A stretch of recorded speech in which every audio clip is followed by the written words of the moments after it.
বিশুদ্ধ পানি এবং পরিমিত পরিমাণে পানি পান যথেষ্ট গুরুত্বপূর্ণ। এক্ষেত্রে আমাদের লক্ষ্য রাখতে হবে যে শরীরের ওজন, উচ্চতা এবং বয়স অনুযায়ী কিন্তু পানির চাহিদার ভিন্নতা থাকে। আমরা সাধারণত খুব স্বাভাবিকভাবে জেনে থাকি যে দৈনিক 2 লিটার পানি একান্ত প্রয়োজনীয়। বিষয়টা কিন্তু আসলে হবে এরকম যে যার শারীরিক ওজন যত বেশি তার পানির চাহিদাটাও বেশি, এবং নিঃসন্দেহে আমাদের দেশের আবহাওয়া অনুযায়ী 2.5 থেকে 3.5 লিটার পানি এবং পানীয় খাবার দৈনিক একান্ত প্রয়োজনীয়। আমাদের শরীরের প্রায় 2/3 হচ্ছে এই পানি। আমাদের যে অত্যন্ত গুরুত্বপূর্ণ একটি অর্গান ব্রেইন, মস্তিষ্ক, তার 90% হচ্ছে জলীয়। এছাড়াও আমাদের মাসেল অর্থাৎ মাংসপেশিতে প্রায় 75% হচ্ছে পানি। আমাদের বনে আছে হাড় এবং অস্থিমজ্জাতে আছে প্রায় 22% পানি, এবং রক্ত এতে আছে 85% পানি। এ থেকে আমরা খুব সহজেই বুঝতে পারি যে মাথা থেকে পা পর্যন্ত অর্থাৎ টপ টু টো আমাদের শরীরের প্রতিটি গুরুত্বপূর্ণ অঙ্গের প্রতিটা সেলের সতেজতার জন্য পানি একান্ত গুরুত্বপূর্ণ। এক্ষেত্রে আমাদের লক্ষ্য রাখতে হবে পানির বিশুদ্ধতার বিষয়।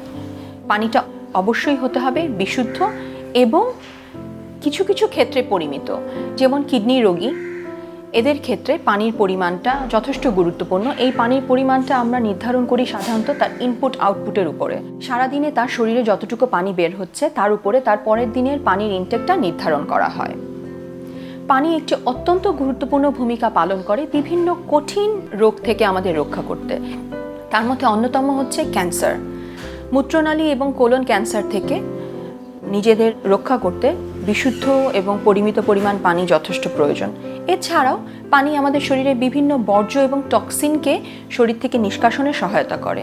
এভাবে পানি অন্যান্য সব ক্যান্সার থেকেই আমাদেরকে নিরাপদে রাখতে সহায়তা করবে। পানি আমাদের শরীরের তাপমাত্রা নিয়ন্ত্রণে অত্যন্ত গুরুত্বপূর্ণ ভূমিকা পালন করে, যেটা আমাদের দেশের এই বৈরী আবহাওয়ার জন্য অত্যন্ত প্রয়োজনীয়।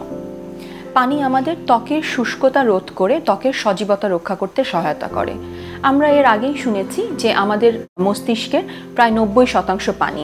এক্ষেত্রে যথেষ্ট পরিমাণ পানি পান করলে আমাদের মনোযোগ বৃদ্ধি এবং স্মৃতিশক্তি বৃদ্ধিতে সহায়তা করে। এছাড়াও পানি আমাদের বিভিন্ন রেসপিরেটরি ট্র্যাক্ট অর্থাৎ শ্বাস প্রশ্বাসজনিত অসুখ এবং ডাইজেস্টিভ সিস্টেমে যথেষ্ট ভূমিকা পালন করে। দেখা যাচ্ছে আমরা আমাদের দৈনন্দিন মিল প্ল্যানে প্রোটিন, ফ্যাট, কার্বোহাইড্রেটের সমন্বয়ে একটা পরিপূর্ণ মিল রাখছি, কিন্তু পানির অভাবে সেই মিল থেকে আমরা ডাইজেশন এবং অ্যাবজর্পশনের মাধ্যমে প্রপার নিউট্রিশনাল ভ্যালু নিতে পারি না। এর জন্য পরিমিত পরিমাণে পানি একান্ত প্রয়োজনীয়।